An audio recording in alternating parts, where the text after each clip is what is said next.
बच्चों हम लोगों ने स्टार्ट किया हुआ था हमारा मार्केट्स के बारे में, हम लोग पढ़ रहे थे और मार्केट में एक इम्परफेक्ट कंपटीशन पहला हमने डिस्कस किया था, दैट वाज मोनोपोली। मोनोपोली क्या होती है, उसमें क्या कैरेक्टरिस्टिक्स होते हैं और उसका बाकी जो आप लोगों को पता ही है कि मतलब उसका प्रॉफिट टाइप्स किस तरह से निकलेंगी और प्रॉफिट का जो है वो किस तरह से इसको कैलकुलेट करेंगे, वो वही इम्परफेक्ट कंपटीशन तीनों के लिए सेम है। अब यहाँ पे मोनोपोली के क्या फ़ायदे हैं, क्या नुकसानात हैं, ये भी हम लोग डिस्कस कर लेंगे। देखिए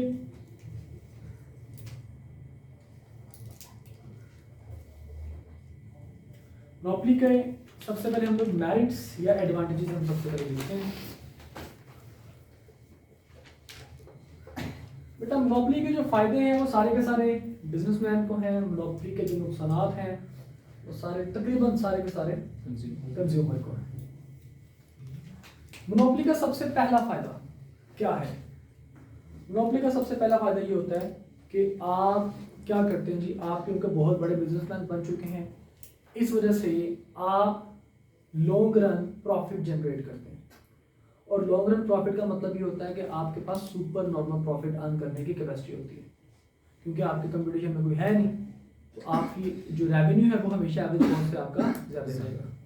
ठीक है, तो यहाँ पर हम क्या लिखेंगे, super normal firm earns super normal profit.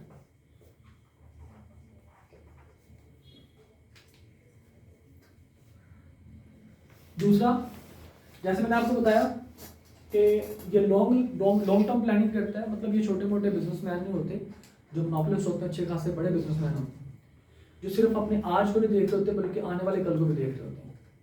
तो ये हमेशा लॉन्ग टर्म प्लानिंग करते हैं, लॉन्ग टर्म प्लानिंग।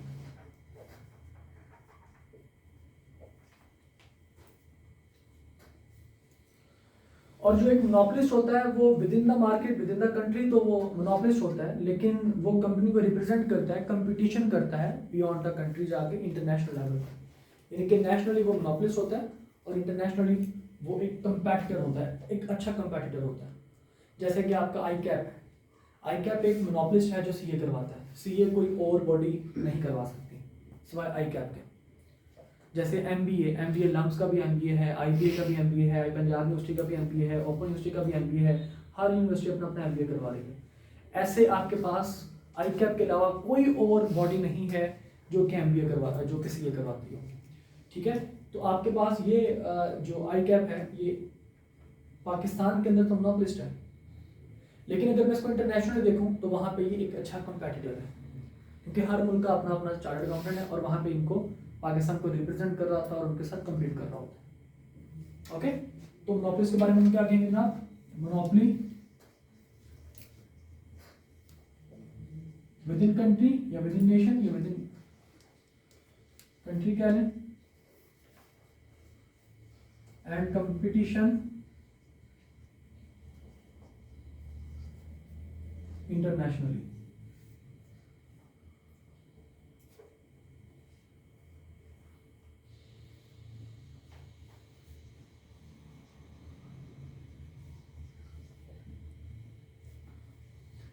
इसके बाद वो कहते हैं जनाब आपके पास एक मोनोपोलिस्ट जो है उसको सबसे बड़ा जो एडवांटेज मिलता है लार्ज स्केल पे प्रोडक्शन करने का, वो यही मिलता है कि जनाब उसकी जो कॉस्ट होती है वो कम होती है, उसको इकोनॉमीज ऑफ स्केल मिलते हैं। तो हाई इकोनॉमीज ऑफ स्केल।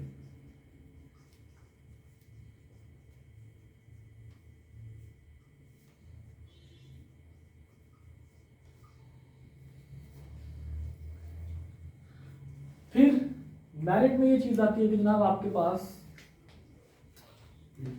एक मोनोपोलिस्ट कभी भी लॉस में नहीं जाता,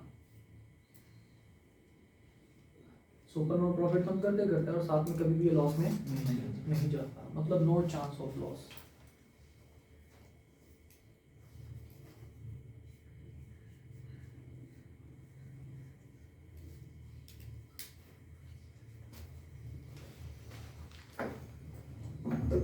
ओके, अब इसके कुछ नुकसानात हैं, नुकसानात किनको फेस करने पड़ेंगे? कंज्यूमर्स को। देखिए जी इसके क्या डिमेरिट्स हो सकते हैं।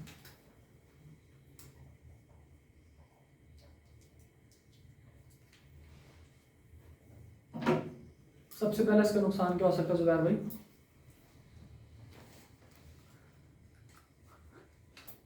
जी, सबसे पहले इसका नुकसान क्या हो सकता है? सर ज़्यादा प्राइस देनी पड़ेगी कंज्यूमर से। जी, हायर प्राइसेस कि जो मोनोपोलिस्ट है वो नॉर्मल मार्केट प्राइस से ज़्यादा प्राइस चार्ज कर रहा है।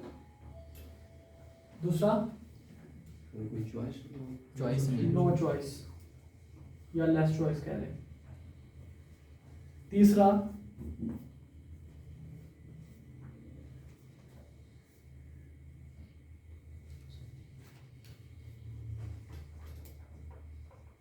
हायर टैक्सेस कि जितना बड़ा बिजनेस होगा उतना ज़्यादा आपको टैक्स पे करने पड़ेंगे। इसके बाद तो ये तो डिस इकोनॉमी से में आ गया। डिसइकोनॉमी, तो उसको और क्या मिलेगा? डिसइकोनॉमी मिलेंगे उसको सर ये भी हो सकता है कि एग्जिट वो नहीं कर सके, मुश्किल से कर सके। एग्जिट, वो he is most powerful person. अपनी मोनोपोली को बचाने के लिए वो वेस्ट ऑफ रिसोर्सेज कर सकते हैं।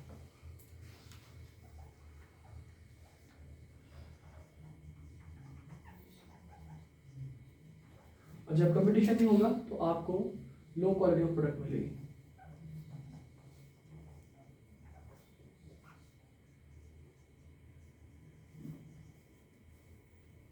ठीक है जी, तो इस तरह के कुछ डिमेरिट्स आपके पास मौजूद हैं। बाकी डिमेरिट्स और मेरिट्स आप बुक में भी देख लीजिएगा, बुक वाले भी तकरीबन यही कुछ होगा। ओके, मोनोपोलिस्ट बेटा एक और काम करता है, क्योंकि मोनोपोलिस्ट एक प्राइस मेकर होता है।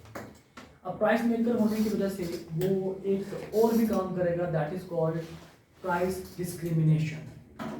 बता दो इसको, प्राइस डिस्क्रिमिनेशन बहुत इंपॉर्टेंट है बेटा ये भी सवाल।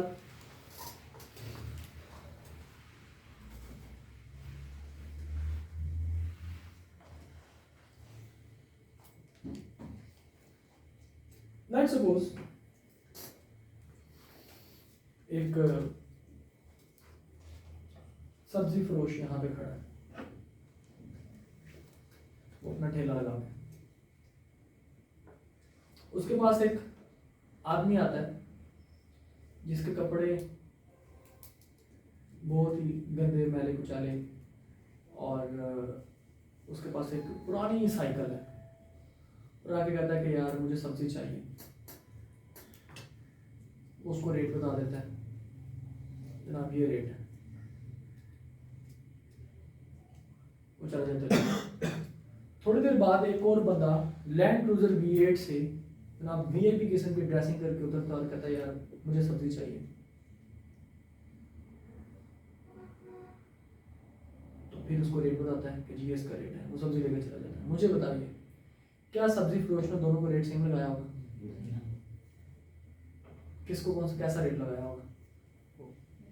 ये वाले को लैंड क्रूजर वाले को ज्यादा रेट लगाया होगा। क्यों? क्योंकि उसको लग रहा है कि ना उसकी इनकम ज्यादा, उसको पता है कि इसमें बहस नहीं करनी है, दूसरे को कहा बड़ी बहस करनी है, उसमें जान खा लेनी है, ये वो ऐसे वैसे।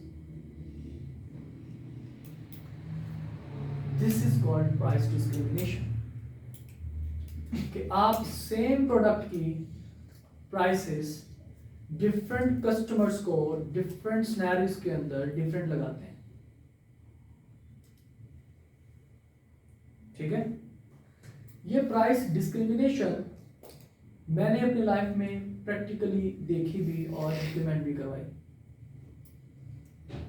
मेरा एक भांजा है, वो अब तो माशाल्लाह बड़ा हो गया, वो पहले छोटा सा था, वो शरारती।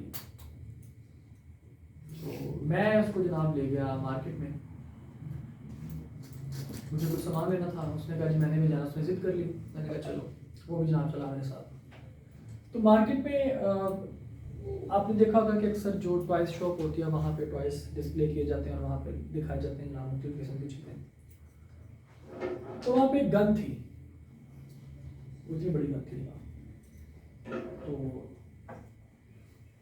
मुझे कहता मामू मुझे गन चाहिए ये वाली। मैंने कहा यार दफा कर बकवास मान कर अपनी चुप करके चलते। कहता नहीं मामू मुझे चाहिए ये गन। मैंने कहा अच्छा कुछ और चीज़ देख ले भाई, गन ना देख, तिरंगे पकड़ के बड़ा मारना मुझे, तो मेहरबानी कर। उसने जनाब जिद करनी शुरू कर दी। उसने कहा मुझे गन चाहिए। मैंने कहा अच्छा रुक मैं ले लेता हूँ, पहले मैं दूसरा सामान ले लूँ, पैसे बचे तो तुझे ले लूँगा। अब हुआ ये कि ये बात आपको मैं बता रहा हूँ आज से तकरीबन कोई 10 साल पहले की। अब तो माशाल्लाह वो 15 साल का, माशाल्लाह 14-15 साल। तो मैंने उससे कहा अच्छा, मैंने कहा रुको भी ले देता हूँ, पहले मैं सामान दे दूँ। अब मैं सामान लेना शुरू कर दिया। अब उसी टाइम ना मैंने जनाब देखा रोला पड़ा हुआ है जनाब, एक बच्चा रो ही जा रहा है और उसकी माँ उसको डांट रही है, और बच्चा जनाब ज़मीन पर लेटने ले रहा है, और बच्चा ये कह रहा है मुझे गन चाहिए। उसने कहा मुझे गन चाहिए, बड़ा जनाब बच्चा ले ही जा रहा है, ये किया जा रहा है, वो किया जा रहा है, ऐसे वैसे।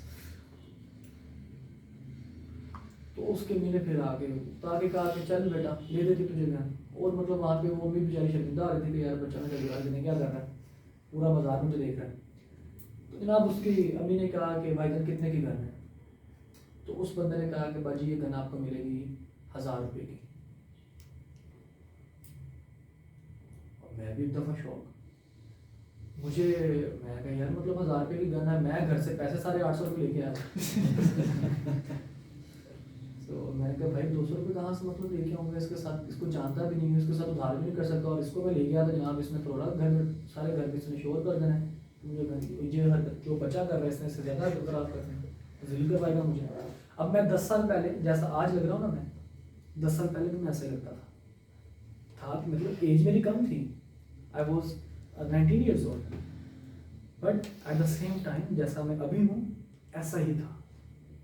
तो अब देखने वाले को तो लग रहा था जनाब ये कोई 25-30 साल का आदमी है और ये उसका बेटा है, लेकिन वो मेरा भांजा है। एनीवेज फिर हुआ खैर कुछ यूँ कि भाई जनाब उसने कहा भाई थोड़ा सा कम, उसने कहा बाजी नहीं मतलब गन बाजी कॉस्ट हमारी इतनी है, मैं यकीन करेंगे इससे नीचे तो मैं बेच नहीं सकता, ये वो ऐसे वैसे। खैर उसने कहा ठीक है भाई ये ले लें 1000 रुपये का। और जनाब अब वो मेरा भांजा मुझे मुक्के मारे थे पीछे से, गन ले गया वो बंदा ये वो। और मैं कहा भाई ले लेते हैं सब्र कर, उसके पास एक पीस थोड़ी होगा, मुझे था कि अल्लाह करे उसके पास एक ही पीस हो। अब वो जनाब उसने बेच दिया और उसने वो ले गया और उसने दूसरा पीस निकाल के रख दिया बाहर। अब मेरा भांजा खुश, चलो हम गन लेते हैं, वो उसने लगा दिया दूसरी गन। अब वो अनफॉर्चुनेटली वो जो चीज़ लेने के लिए गया था वो भी मुझे ना मिली। मैंने घर कॉल की, मैंने कहा जिस इस तरह से मुझे ये तंग कर रहा है, तो अम्मी को मैंने कॉल की, मैंने कहा तंग कर रहा है मुझे तो मुझे बताइए कि फिर कह रहा गन लेनी है, वो 1000 रुपये की मतलब गन कह रहा है। वो पहला भांजा था हमारा, बड़ा प्यारा, हमें बड़ा लाडला। अम्मी ने कहा चलिए कोई नहीं, कोई मसला नहीं, ऐसा है कि उसको ना 800 रुपये दे दो और बाकी जो 200 होंगे वो उसको कहना कि भाई मैं भी थोड़ी देर में, मैं क्या 200 रुपये के लिए छोटे बच्चे को घर के रखवा के जाऊँगा मैं। तो कहते नहीं, कहते तो वो मतलब पहचानता ही होगा, ज़्यादा दूर नहीं हम लोग गए थे। वो अल्लाह का शुक्र है हमारे जहाँ जो हमारी विसिनिटी है ना, जैसे F8 में हमारा कॉलेज यहाँ पे है, तो पूरा एक सेक्टर, सिर्फ F8 नहीं पूरा एक सेक्टर को हमें जानता है। तो वो इस तरह से मतलब लाहौर के अंदर हमारा सीन है। तो मैंने कहा चलिए मैं देख लेता हूँ।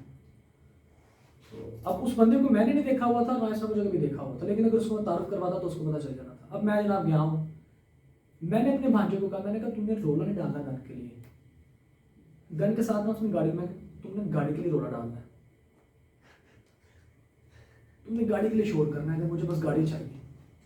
कहता नहीं मुझे तो गन चाहिए। मैंने कहा जो मैं तुझे बोल रहा हूँ ना बस वो कर, तुझे गन में लेके दूंगा, चुप करके बस। ठीक है जी। वो जनाब दुकान के पास गया, उसने जाकर गाड़ी पकड़ ली, मामू गाड़ी चाहिए। मैंने कहा यार गाड़ी रखिए भाई, कुछ और देख लो। नहीं बस चाहिए तो गाड़ी चाहिए। रोला जनाब उसने डालना शुरू कर दिया, मुझे गाड़ी लेके दे, मैंने तो फिर यहाँ से नहीं जा रहा। मैंने उससे कहा भाई, मैंने कहा भाई कितने की गाड़ी? कहता 1500 रुपये की, वो रिमोट कंट्रोल वाली गाड़ी। मैंने कहा मेरे को दागा कोर्स पर यार बच्चे का मतलब छोड़ दे के तुम कह रहे हो। कहता जी भाईजान इतने की यार रेट यही है, इससे कम नहीं हो सकता। तो मैंने कहा यार देखो गन कितनी अच्छी है, गन ले लेते हैं। कहता नहीं ये बड़ी गंदी सी है, मुझे नहीं चाहिए, मुझे गाड़ी चाहिए। मैंने कहा यार मेरे पास इतने नहीं है, मैं तो मतलब मुझे बता देते पहले, तो गाड़ी के लिए नहीं है मेरे पास, चलो गन ले लेते। मैंने कहा भाई गन कितने की है? कहता 1000 रुपये की। मैंने कहा यार, कहता भाई अभी थोड़ी देर पहले अगर आप आते तो मैंने क्लाइंट को भेजी है। तो मैंने कहा यार ठीक है, लेकिन अब कहता नहीं मुझे गन चाहिए नहीं, मुझे चाहिए गन, इतनी गंदी सी गन है, देखें ये भी मसला है, ये भी मसला है। तो मुझे गाड़ी चाहिए। और मैंने कहा चुप करके बैठ, मैंने कहा भाई बताओ दिन कितने कितने की देनी है, नीतरपुर में हम जा रहे हैं, कुछ भी नहीं देनी। उसने कहा जी आप, मैंने कहा 600 रुपये दूंगा इसका। कहता नहीं 600 वाला मजाक नहीं। मैंने कहा बस ठीक है फिर जाओ। मैंने कहा चल आगे चलो। तो कहता नहीं, मैंने कहा चुप करके जूती उतारनी निकल आगे। फिर वो बंदा कहता है चले आप 900 दे दें। मैंने कहा 650 रुपये, इससे ज़्यादा नहीं। वो कहता नहीं भाईजान कुछ देखें, ये वो 700 रुपये में जनाब वो गन लेके आया। रीज़न बताने का, इतने लंबी एग्जाम्पल देने का मकसद, दिस इज प्राइस डिस्क्रिमिनेशन। उसको 1000 रुपये से भी कम नहीं और मुझे 700 रुपये की भी मिल गई। और अगर मुझे इतना यकीन है कि थोड़ा सा मैं मजीद इंसिस्ट करता तो शायद वो 600 में ही मुझे दे देता। रीज़न ये थी कि उस पहले बच्चे ने जिद की, उस औरत के लिए उस चीज़ को खरीदना, उस चीज़ की डिमांड जो है वो इन इलास्टिक हो चुकी थी कि वो हर कीमत पे अपने बच्चे को वो चीज़ लेके देती, क्योंकि उसके बच्चे ने जिद पकड़ ली थी और उसने लेके देनी थी। उस बंदे ने देख लिया था। और हमारे वाले केस में मेरे भांजे ने रोला जनाब दूसरी चीज़ के लिए डाला, उसकी डिमांड जो थी वो दूसरी चीज़ के लिए इन इलास्टिक थी। अगर एक चीज़ के लिए इन इलास्टिक है तो दूसरी चीज़ के लिए हमारी डिमांड क्या होगी, इलास्टिक होगी। उसने कहा जी मुझे ये नहीं चाहिए, मतलब सस्ती भी मिल रही है तो मुझे ये नहीं चाहिए, मतलब उसकी डिमांड क्या है, उसके लिए इलास्टिक है। तो जब उसकी डिमांड इलास्टिक हो गई तो जनाब उस बंदे ने कहा कि भाई साहब ये तो काम खराब है, यहाँ से जाके कस्टमर, उसने अपने प्राइस को कम कर लिया। तो साबित ये हुआ कि प्राइस डिस्क्रिमिनेशन का ताल्लुक आपकी डिमांड की इलास्टिसिटी से होता है। अगर आपकी डिमांड इन इलास्टिक है तो आप ज्यादा प्राइस चार्ज करेंगे, और अगर आपकी डिमांड लेस इलास्टिक है, मोर इलास्टिक है, तो आप उसकी प्राइस जो है वो कम चार्ज करेंगे। ओके, इसी चीज को हम लोग कहते हैं प्राइस डिस्क्रिमिनेशन। और इसको साबित करने के लिए मुझे डिमांड कर्व्स यहाँ पे बनाने पड़ेंगे। देखिए बेटा, price discrimination,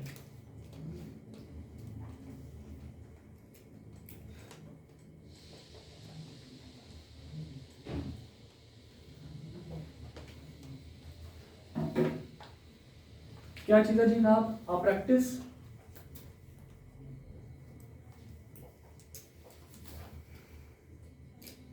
where a seller charges different price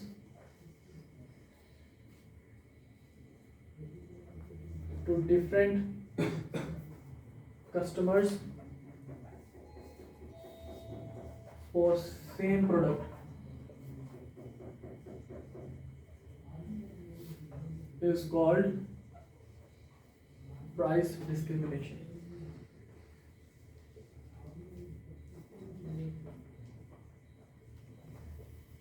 okay,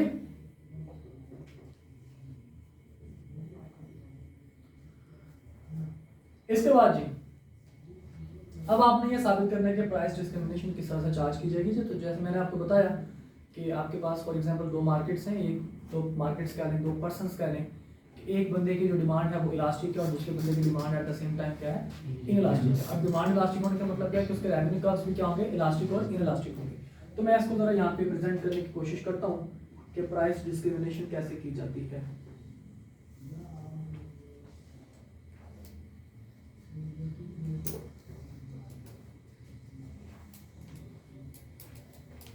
Let's suppose this is customer A and this is customer B.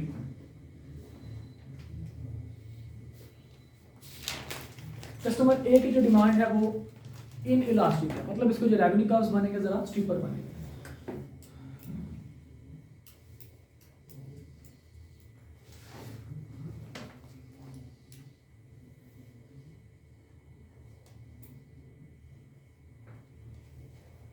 और जो कस्टमर बी है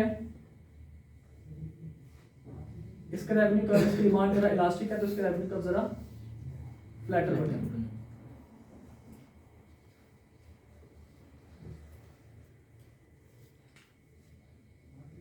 और इनके मार्केट इक्विलिब्रियम आपको पता ही है कि जनाब यहाँ पे मार्केट मार्जिनल कॉस्ट हम यहाँ से गुजारेंगे और इसी पॉइंट से हम लोगों ने मार्जिनल कॉस्ट इसकी भी गुजारनी है।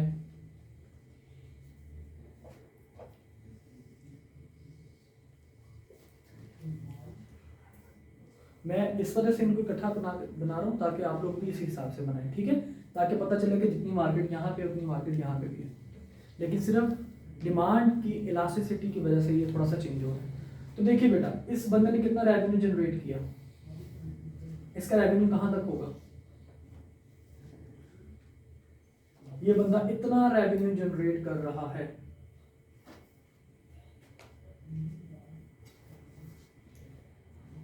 ठीक है, और जबकि ये बंदा सिर्फ और सिर्फ इतना रेवेन्यू जनरेट कर रहा है, मतलब इसका प्रॉफिट मार्जिन देखिए और इसका प्रॉफिट मार्जिन देखिए, ये सारे का सारा आपके पास this is called profit margin ना।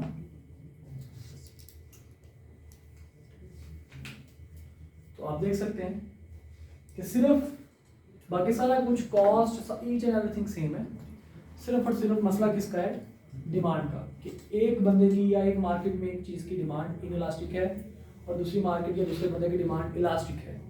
तो इलास्टिक वाले को कम प्राइस चार्ज की जाएगी, रेवेन्यू कम होगा, एवरेज रेवेन्यू प्राइस कम होगी, और जबकि इनइलास्टिक वाले के एवरेज रेवेन्यू ज़्यादा होगी, इनकी प्राइस उसकी ज़्यादा होगी। This is called price discrimination. Got it? यहां तक बेटा कोई मसला मसाइल, कोई प्रॉब्लम? All okay? ओके जी। प्राइस डिस्क्रिमिनेशन की कुछ एजम्पशंस हैं, वो एजम्पशंस कौन कौन सी हैं वो हम लोग ऑलरेडी थोड़ा सा मैं आप लोगों को बता चुका हूं। Number one assumption,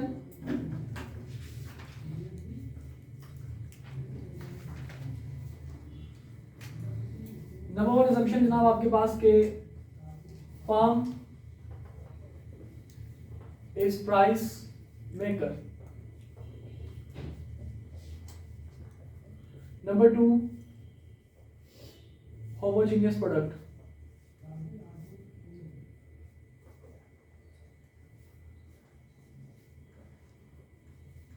Number three, different elasticity of different product.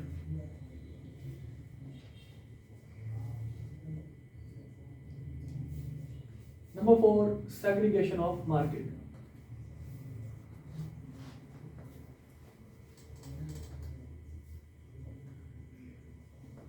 Segregation of market का मतलब होता है कि आपको पता हो मार्केट के क्या हालात हैं, कौन बंदा परचेज करने के लिए आया और कौन बंदा रीसेल पर्पज के लिए आया।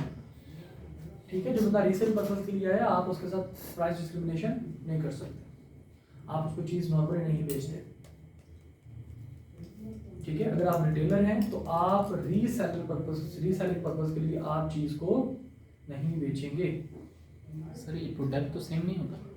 होमोजेनियस का मतलब सेम होता है। नो सर, ये जो डिफरेंट इलास्टिसिटी, मतलब एक ही प्रोडक्ट की डिफरेंट डिफरेंट इलास्टिसिटी, मतलब एक बंदे की इलास्टिसिटी लेस इलास्टिक है और एक दूसरे बंदे की जो इलास्टिसिटी वो मोर इलास्टिक है। सो तो different product, different elasticity of different persons या डिफरेंट मार्केट्स।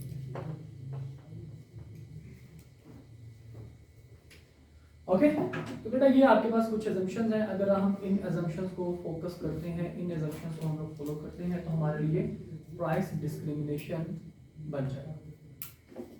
यहाँ तक कोई मुस्लिम्स है? जरा बुक दिखाइए, आपको मैं एक दफ़ा दिखा भी दूँ।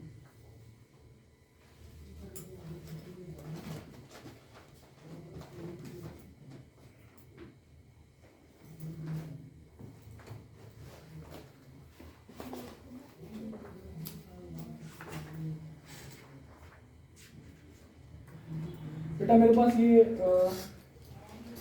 पेज नंबर 127 है नई बुक में, 126, 127, ये इसमें सारा कुछ लिखा हुआ है। ठीक है, drawbacks of monopoly, merits of monopoly, price discrimination, pre condition for यानी कि असम्पशंस फॉर प्राइस डिस्क्रिमिनेशन, और उसके आगे उसकी डायग्राम भी बनी हुई है। ओके, अच्छा अब हम कहते हैं जी मोनोपोली के अंदर कौन कौन सी रेवेन्यू कर्व्स होती है बेटा, या कौन कौन सा प्रॉफिट की टाइप्स होती है। बेटा मोनोपोली के अंदर दो ही प्रॉफिट की टाइप्स होती हैं। Number one super normal profit, number two normal. Long run के अंदर आपकी जो मोनोपोलिस्ट है लॉन्ग रन में सुपर नॉर्मल प्रॉफिट अर्न कर रहे होते हैं, जबकि शॉर्ट रन में ना ये नॉर्मल पे कभी कभार आ जाते हैं। नॉर्मल पे कब आते हैं? जब इनके मार्केट के अंदर इनका कंपेटिटर को नया जन्म देता है, तो फिर अपनी प्राइस को, यानी कि प्राइस जिसको हम लोगों ने डिस्कस किया था डंपिंग, या फिर जिसको हमने कहा था प्रीडेटरी प्राइसिंग, उसके जरिए अपनी प्राइस को कम करते हैं, अपने प्रॉफिट को नॉर्मल प्रॉफिट के ऊपर ले आते हैं ताकि कंपटीशन को डिटर किया जाए। ओके, तो दो चीजें हैं, एक दफा मैं दोबारा फिर से आप लोगों को रिकॉल करवा देता हूँ कि किस तरीके के साथ आपका मोनोपोली के अंदर कौन कौन सी सुपर नॉर्मल और नॉर्मल प्रॉफिट किस तरह से आप जनरेट करते हैं। तो लॉन्ग रन में आपके पास क्या होगा जी?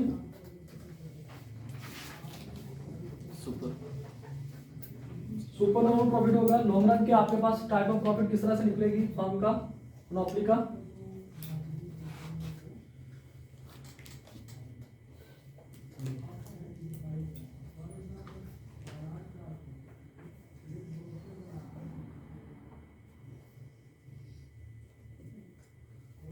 और यहां से हम लोग गुजारेंगे हमारी एक average cost. This is your super normal profit. ये किसमें है जी? Long run, A B C and D. ये लॉन्ग रन का प्रॉफिट होगा किसका? मोनोपोलिस्ट का। और शॉर्ट रन में क्या होगा जी? शॉर्ट रन में सुपर नॉर्मल भी आ सकता है और नॉर्मल भी आ सकता है। ठीक है, शॉर्ट रन में दोनों आ सकते हैं, लेकिन लॉन्ग रन में सिर्फ और सिर्फ सुपर नॉर्मल ही आएगा। तो शॉर्ट रन में अगर मुझे नॉर्मल बनाना है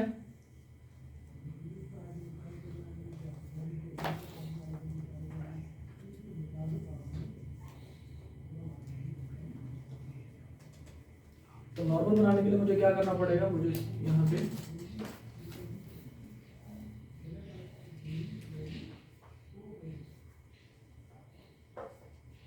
ए एंड बी। शॉर्ट रन में दोनों हो सकते हैं, सुपर नॉर्मल भी और नॉर्मल भी, और जबकि लॉन्ग रन में सिर्फ और सिर्फ सुपर नॉर्मल प्रॉफिट ही कंसीडर किया जाएगा एक मोनोपोलिस्ट के लिए। यहां तक कोई प्रॉब्लम बेटा? All okay, all clear? यहां तक बेटा आपका मोनोपोली भी हो गया कंप्लीट। अब इंशाल्लाह कल हम यहीं से कंटिन्यू करेंगे और डिस्कस करेंगे आपके ओलिगोपोली के बारे में भी इंशाल्लाह हम ऐसे ही पढ़ेंगे। उसके बाद फिर इंशाल्लाह हम लोग डिस्कस करेंगे मोनोपोलिस्टिक कंपटीशन, और उसी के साथ आपका चैप्टर एंड हो जाएगा। मुश्किल तो नहीं है फिलहाल? सबसे इकोनॉमिक्स का मुश्किल जो चैप्टर है वो ये है मतलब ग्राफ ज़्यादा है सर जी, इसलिए मुश्किल है। ठीक है, जो बच्चा इसको रट्टा लगाने की कोशिश करेगा उसके लिए ये मुश्किल रहेगा। और हम टीचर जो हैं अक्सर अपनी जान छुड़वाने के लिए बच्चों को कहते हैं इसको याद कर लो, इसको रट्टा लगा लो, और इसलिए बच्चा इस चैप्टर की वजह से इकोनॉमिक्स में फेल हो जाता है। ओके, इंशाल्लाह जब हम इसको समझ के करेंगे तो हमारे लिए मुश्किल चीज़ नहीं होगी। एनी क्वेश्चन बेटा? सर ये एवरेज कॉस्ट का कब दोबारा समझाना? देखिए, हमने यहाँ पे नॉर्मल प्रॉफिट शो करवाना है ना, यस तो यहाँ तक हमारा रेवेन्यू हम जनरेट कर रहे हैं। ठीक है, अब यहाँ तक हमारा revenue must be equal to average revenue must be equal to average cost. तो मैंने इस पॉइंट पे इसको टच करवाया, लेकिन ये डिक्रीज करता जाएगा जब तक मार्जिन कॉस्ट नहीं आएगा। डिक्रीज करता जैसे मार्जिन कॉस्ट आएगा इंक्रीज करेंगे। ऑल ओके, चलो जी इंशाल्लाह कल ये कंटिन्यू करेंगे।